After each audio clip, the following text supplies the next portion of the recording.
નમસ્કાર, હું ગોપાલ રાણા, ભરૂચ શહેર, એક જાગૃત નાગરિક. આજે ભરૂચની અંદર અધિકારી અને પદાધિકારીની મિલીભગતથી જે આયોજનબદ્ધ ભ્રષ્ટાચારને છાવરવામાં અને પોષવામાં આવે છે, જેટલા અધિકારી જવાબદાર છે એટલા નેતાઓ પણ જવાબદાર છે. અને જે સામાજિક પ્રશ્નો છે એનું નિરાકરણ નથી કરતા અને રાજ રમત રમાડે છે. એવો એક પ્રશ્ન છે ભરૂચની અંદર કાર સ્ટુડિયો, જે મક્તમપુર નગરપાલિકા હદના વોર્ડ નંબર 6માં આવેલો, જેની કોઈ પરવાનગી નથી, કશું જ નથી અને બની બેઠેલું છે. અને જ્યારે પરવાનગી નથી તો તપાસનું નાટક શું કામ અને સુનાવણી નાટક શું કામ? આ એક પ્રશ્ન છે.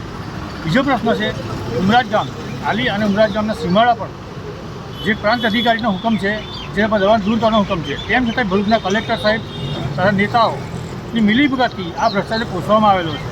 વર્ષોથી આને તેનું નિરાકરણ નથી કરી શકતા. તો નથી નિરાકરણ કરી શકતા તો નોકરી છોડી દો. ના થતું હોય તો તમે ના કહી દો. પબ્લિકનો સમય બગાડવાની જરૂર નથી.